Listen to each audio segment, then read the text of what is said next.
Welcome to the Author to Authority podcast. And today, if you are looking at risk in your business and thinking, I don't know, that seems just like a little bit too risky for me, or what if it fails? What if it doesn't go right? Then you want to listen to today's episode of the Author to Authority podcast.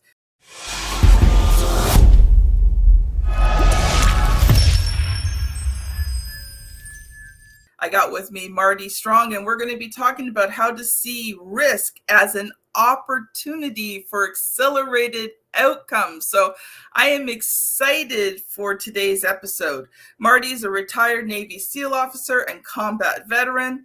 He's a novelist, a practicing CEO and chief strategy officer, and the author of Be Nimble, How the Creative Navy SEAL Mindset Wins on the Battlefield and in Business, and his second book, Be Visionary, Strategic Leadership in the Age of Optimization, which was released in December 2022.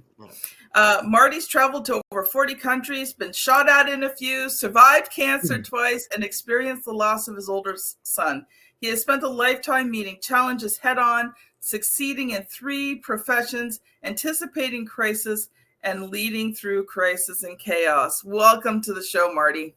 Hey, good morning, Kim. Wow, that is quite an impressive list there, and we're going to talk a little bit more about that. But first of all, I'm just going to ask you the really obvious question, because sometimes in business, entrepreneurship is about taking risk, but then sometimes you don't want to take the risk. So is risk actually beneficial as an entrepreneur? It is. I mean, I think the very definition of entrepreneur as opposed to manager or supervisor incorporates the concept of risk taking and being a risk taker.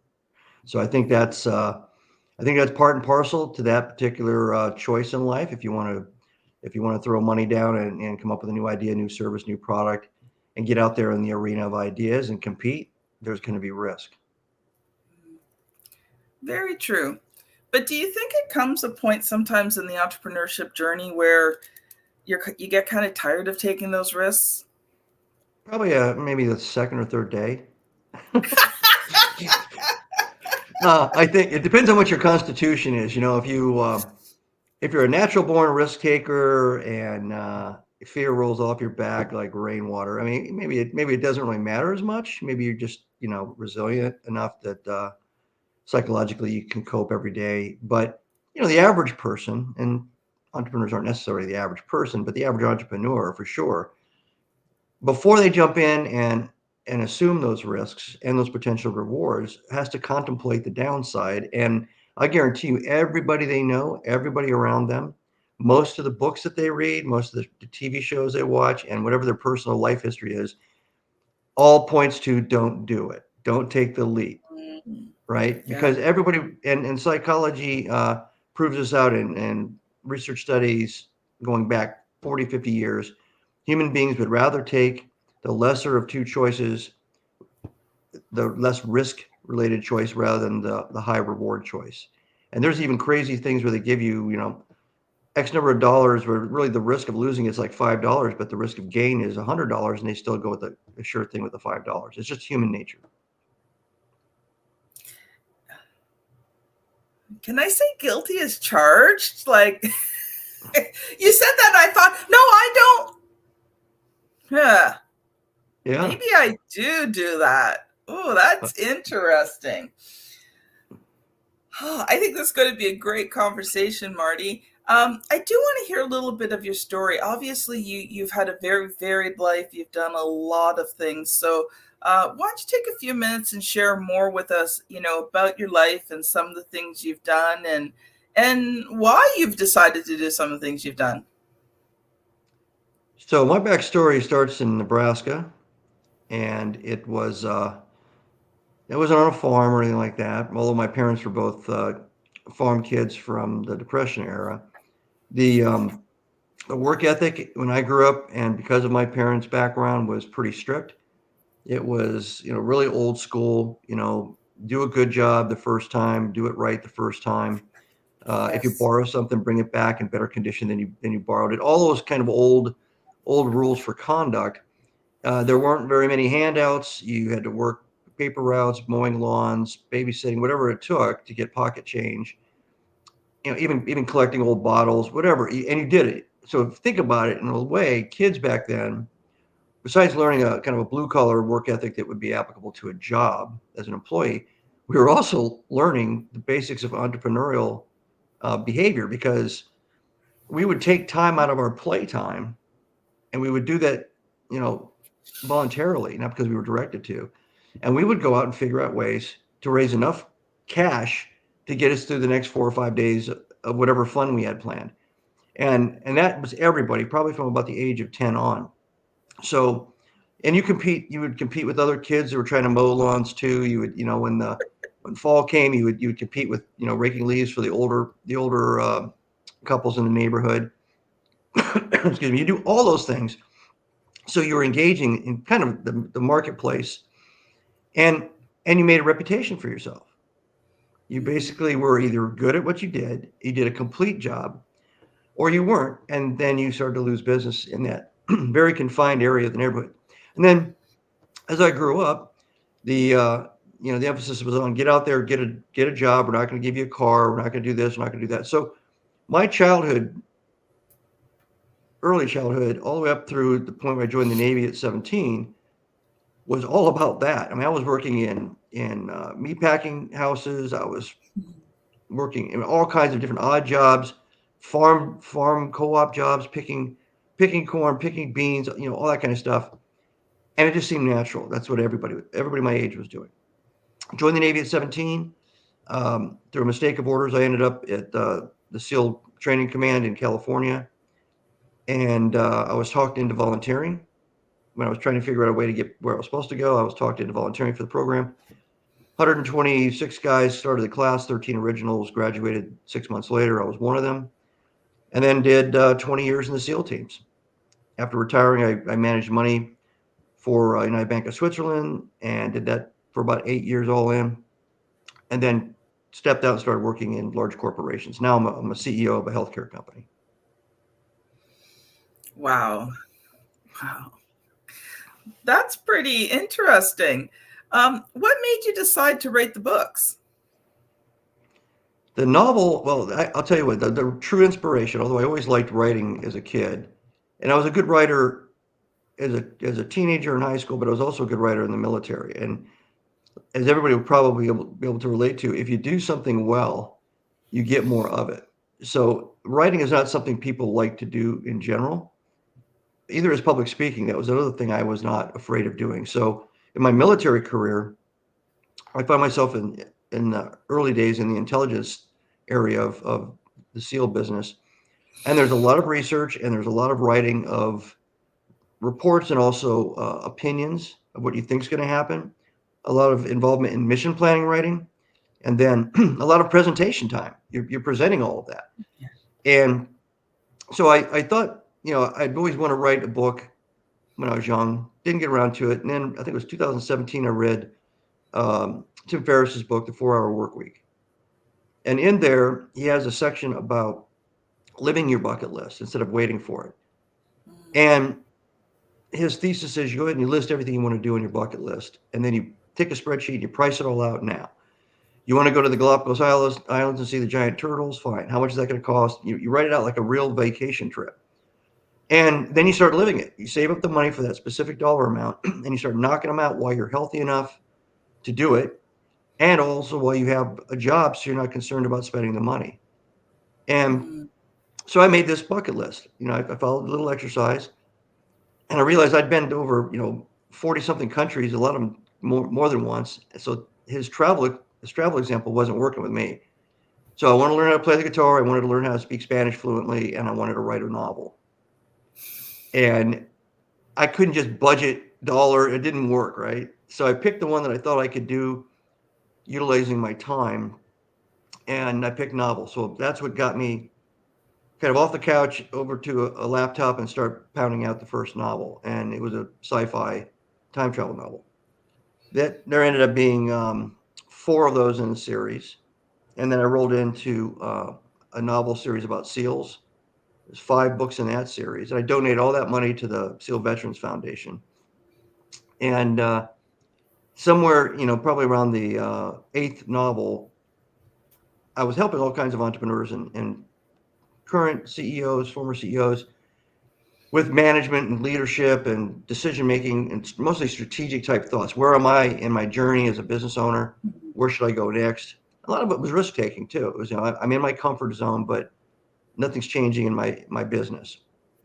And I realized when somebody said, do you have any of this stuff written down anywhere? And I thought, well, no, I don't have any of it written. It's all in my head. So, and a lot of it was the same thing I was telling my direct reports, all my VPs and the presidents of 2 companies that reported to me as a CEO. So I thought, all right, I'll put it on paper. And that's how Be Nimble ended up being written and published. The same kind of thing related to strategy with Be Visionary. It was just kind of a natural 1-2 punch, because Be Nimble is mostly about leadership and crisis and scaling and all those kinds of things. And it has a small amount of information about strategic planning, where Be Visionary is all about strategic planning. Love it. Love it. Love it.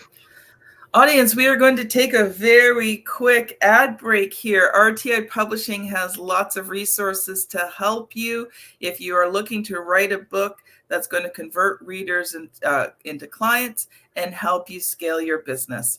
We will be right back. Writing and publishing a book that converts readers into client and scales your business is hard, but it doesn't have to be. Get my free checklist at bit.ly/create and scale that will show you what you need to do to have your book become a well-converting lead generating tool. Welcome back, Marty. Wow, that's, I hear sometimes people's stories, and one of the things that I really like about your story is you made the decision to do something, you counted the cost, and then you paid that cost. And sometimes I think in entrepreneurship, and I don't know about you, but this has been in mine, sometimes I didn't know what the cost was. I didn't figure out what the cost was ahead of time. I just plunged into it, and then sometimes realized the cost was way higher than either I was able or prepared to pay. And so there was times I kind of failed my way forward because I didn't understand the cost. So I loved that you weighed out the cost first and then, moved forward, not being risk averse, but being risk realistic. That's a good term, risk realistic. I like that. Well, I am the word ninja, I'll walk right into that. So Marty, I know you've come prepared today to talk about, how to see risk as an opportunity for accelerated outcomes. So I'm going to let you loose for a few minutes to share what you've prepared for us today, and then we'll talk about that a little bit more. All right. Well, so I don't think this is a news flash. I mean, you can go back to the Greeks, ancient Chinese, a lot of early writings in the human experience talk about, the essence of like the yin and the yang, right? The often said comment about the Chinese symbol for crisis is a combination of 2 characters, and it's opportunity and risk. So it's been thought through. It's been recognized. I don't think everybody's reading these books. I don't think everybody's reading ancient wisdom. I don't think people, even when they do read ancient wisdom, they don't think it's applicable anymore because it's ancient wisdom. Mm-hmm. But I'm kind of a student of human nature. I think the thing that's consistent in the history of humanity is humanity. We probably, if a T-Rex walked into my backyard and I was back there, with my dog, I would probably react the same way somebody did, back when T-Rex is around, if humans were around. I would run, scream, whatever. And if I saw, a source of food walk in and I happened to be starving to death, I would act like a human being, just like somebody did. So a lot of this is about human behavior, human characteristics, which is also the way our brain's wired, which gets us back to the risk reward issue. There's 2 parts of your brain that they've discovered, 2 elements that spark your behavior and your activity, your focused activity. One is called the task switch. So basically, that's what we do almost to the exclusion of anything else right now as human beings. The task switch is what allows the brain to focus very specifically on executing a very particular series of steps to accomplish a very particular and specific outcome. The other one is called the forager or explorer switch. And the reason they call it forager was because brain scientists believe that system, that switch, it had to exist in ancient times because if you just sat in the same valley and you fished out the streams and you hunted out the woods and all of a sudden all the berries and nuts have been eaten and you didn't have the guts to go over to the next valley, you were done. So they call it forager because that's what they believe the brain evolved into, to go look for another source of food or to go look for safety beyond their current safety zone and their comfort zone. And then once they got there and they established a camp, what did they do? The brain switches back over to the task-oriented elements, and they build a new camp and they start doing what they do. And so it's the explorer switch that allows us biologically to accept risk and to accept the risks related to an opportunity. So what's the opportunity in that example? The opportunity is, the risk is you starve to death where you're sitting. And the opportunity is if I take the chance to go over the ridge to the next valley, I may find plentiful game and food and fish and all that, and I'll be able to exist. And that's the risk reward function of the human brain. So every opportunity has risk. And almost everything that you perceive as risk is actually probably an opportunity in disguise. But we've been conditioned, and my third book comes out this year called Be Different. It's all about these kinds of brain tasks and functions, but we've been conditioned from when we're very, very young to see risk as bad, as negative. It's a threat. Avoid all risk. And what we've done is we've conditioned ourselves, mostly in the modern age, to where it's very, very difficult and very unnatural to shift over to that explorer switch, to allow us to go back and forth functionally as human beings. And what we find out is brain scientists find out we've camped out over here in the task area, the task focus, the optimization, the looking in the rearview mirror and seeing exactly how I did last week and measuring everything in great detail. So part of what you have to do is to see opportunity and to seize opportunity and appreciate opportunity is you have to understand that's the way your brain is designed, and you have that capability. You have the same brain as a 6-year-old. Unless you have some kind of biological medical problem with your brain is fully functional and capable mechanically of thinking big thoughts and dreaming and coming up with wild, crazy ideas and being awestruck by the opportunity that you're looking at. You just haven't been allowed to do that by everybody institutionally. So it's an interesting thing, and it changed my impression of what opportunity was, because I thought it was just, you were born with it. It was a DNA thing. You had risk takers who weren't afraid, and explorer is a good word, right? So all those people that went to the Arctic and then the Antarctic and into space and all these things, they just didn't care about the risk, right? They're just different, weird kind of people. Turns out they're just human beings. We all have the capability. One thing you said there kind of captured my attention, and because I realized how true it was in my own life. We've always, I had always been taught, stay the safe route, don't take the risk. The risk is not worth it. What if you fail? You're probably going to fail, so don't take the risk, right? So those were the types of messages I remember. I don't think, I think there were more subconscious messages. It's not like my dad said to me, oh, don't take a risk, because I saw my dad from time to time take a risk. But the overall arching sort of thing was that, a little bit of risk is okay as long as. And it was that as long as that kind of stuck in my brain all the time. And I think, you talk about a 6-year-old. So I've got 2 grandsons. One's 4, soon to be 5, and the other one's 1.5. So the 4-year-old, he's a relative risk taker. There's areas where he will always take a risk, and there's some areas he won't. He doesn't particularly like heights. So if heights are an option, that.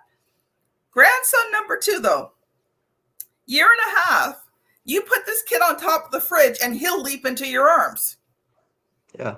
My daughter-in-law sent me a video. I'm like, okay, man, this kid just does not have any fear. And I think back to when I was a kid and the times that I did take risk. And I think one of the reasons why I became sort of risk averse is because I had taken risks a few times and got my hand slapped or got told that, you shouldn't do it, or, I didn't get the results that I wanted. So when I do things now, I have to recognize that, and I have to choose to act beyond what my brain is telling me I shouldn't do.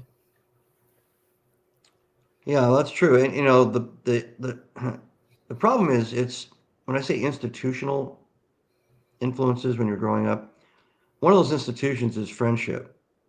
One of those institutions is family. And if all of your friends are being raised the same way by the same parents who are risk adverse, if the teachers are telling you that's a dumb idea, I want you to study what's in the book. And if you think about everything in school, all the way up, probably short of a grad PhD, you're memorizing the past in every category, whether it's engineering, architecture, you're studying and regurgitating your absorption and capability to understand everything that happened before.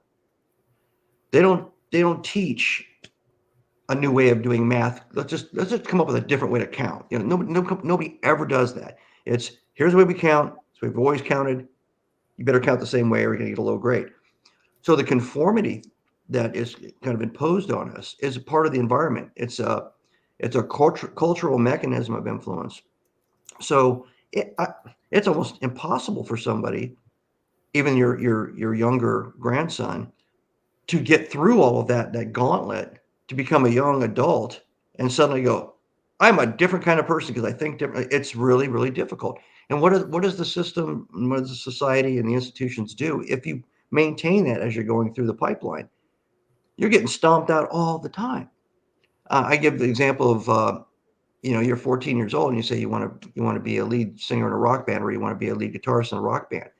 The second it's uttered, I mean, who's going to say you could probably do that if you studied, right? You know what? That's a great idea. What you're going to get it from everybody is there's no way you're ever going to be able to do that. You don't even know how to play a guitar yet. You don't even know how to sing. So you stop thinking that way. That's the insidious problem. It's not that you can't do it. It's that you start to not do it. And eventually you think you can't do it because you haven't done it. So, back kind of to the seizing of opportunity, this is a prerequisite. You have to have a mindset that's open and nimble and creative and ready to see things coming at you. And, not everything coming at you is going to be an opportunity. So you have to be able to identify threats. And there's a certain sequence of planning and kind of counteraction to a threat that's coming in at you. Obviously, if somebody throws a rock at your face, you see it as a threat, not as an opportunity, unless you catch the rock and throw it back because they armed you. See how that works? But, your first thought is, it's a threat, it's coming to me, I have to do something. And so you move to the side and the rock passes you by. If you're a business owner, if you're a parent, it's the same thing. Hopefully, if you have a mindset to look out on the horizon, because that's out on the horizons where the big opportunities and the big threats tend to be. And this is where it kind of folds into the strategic part of this, the visionary part of this, because if you're going down the railroad track, looking at the railroad track, and you're not listening and you're not looking up, you may think you're making progress in a linear fashion, but you don't see the train that's coming. Yeah. So you have to see these things, and to see them, you have to open up your mind and you have to think differently. Wonderful, Marty. Wonderful. We're going to switch gears here. So I'm going to ask you the question that I ask every author who comes on the show. And I think I'd like you to apply it more to your nonfiction books and fiction books, because that's kind of the focus of the show. But what has been the good, the bad, and the ugly of writing, editing, and publishing your nonfiction books?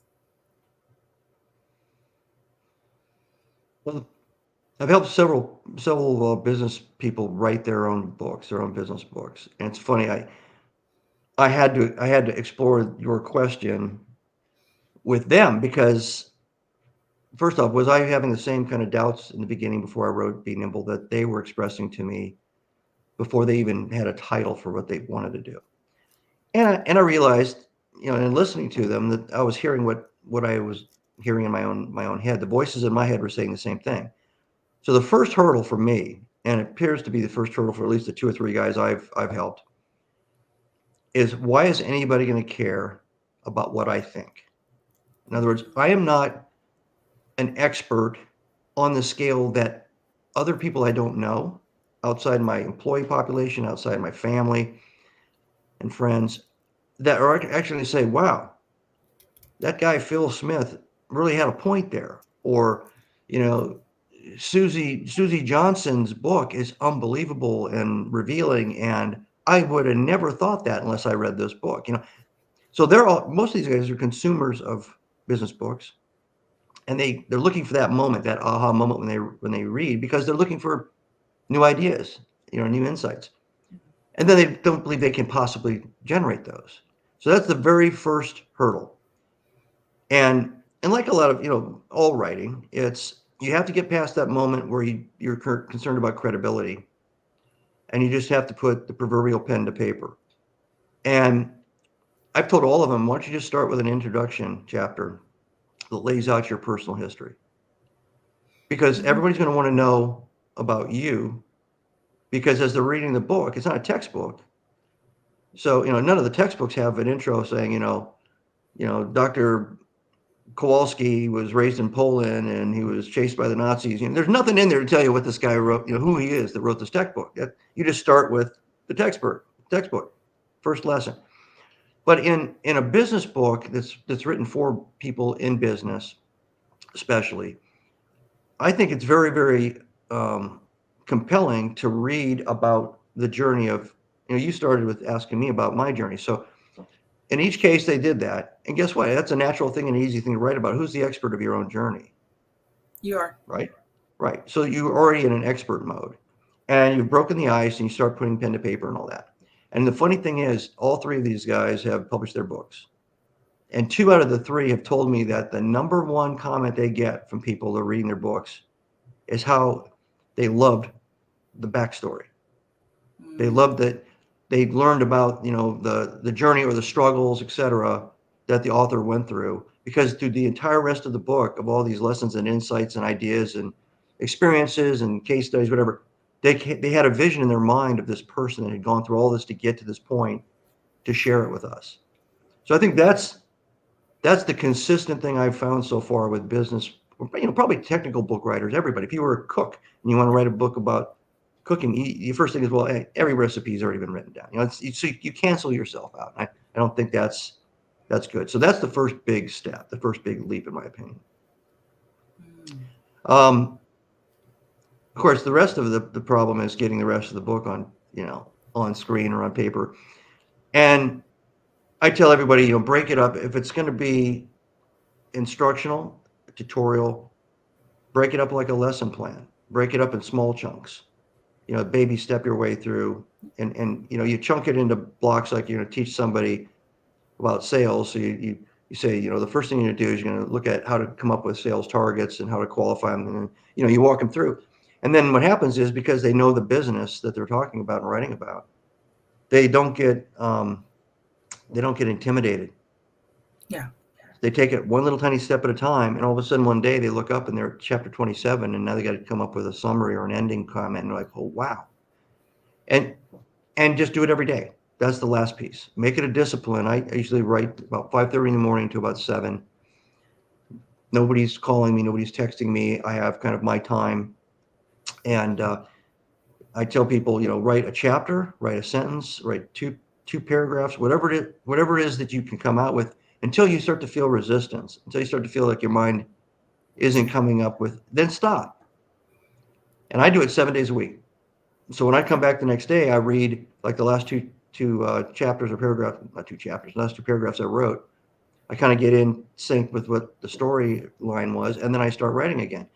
And if I'm away from it for a day or I didn't write very much the prior day, I'm hungry the next morning. I mean, I'm thinking about it. I got to get to this because ideas are flying around. That's the That gist is of the awesome. advice I give everybody because I live that and I've been able to repeat books because of that process. Love it, Marty. Well, we are out of time. Marty, we have enough time for you to share a brief final thought. And for the people who have really enjoyed this conversation, how can they connect with you? Well, they go to martystrongbenimble.com. That's my my author website. Got everything about my public speaking programs, etc. I'm obviously on Amazon under Marty Strong. My novels are ML Strong. The last thing I think I'd like to leave everybody with, kind of back to some of the points we made before. You have to believe in yourself, and you have to stop listening to everybody, all the naysayers around you. You have to just take a moment every day to just clear your mind of all those outside voices and say, what do I want to do, and what's preventing me from starting taking that first step, starting that journey. And I think if you can do that and you take that first step and then you take that second step, you start to see traction and then you start to feel momentum. And if you can get down that path, whether it's writing a short story, whether it's writing a speech, writing a letter, you'll find that it gets easier each and every time you go through that exercise. But you first have to clear your mind of all that negative. And most of what's rattling around your head that's negative has been fed to you from the outside. So it's not your own mind. Reject all that stuff, clear it out, and execute. Have fun. Thank you so much, Marty. I really appreciate you coming on and sharing from your knowledge and wisdom today. Audience, if you're still watching at this point, I highly recommend that you check out episode 478. So only maybe about 15 episodes back, it's Principles of Brave Influence with Zane. Another wonderful episode that's going to help you to grow your mindset and be able to take risks more naturally. If you're watching on YouTube, you know the routine. The thumbnail is here on the screen for you to click on. If you're on your favorite podcast app, just use that finger and swipe back a few. I just want to encourage you as we end today that risk is a part of an entrepreneurship and even failure, but neither one of those should ever stop you from becoming the true entrepreneur that you were meant to be. Have a great day, everyone, and we will see you on the very next episode. Bye now.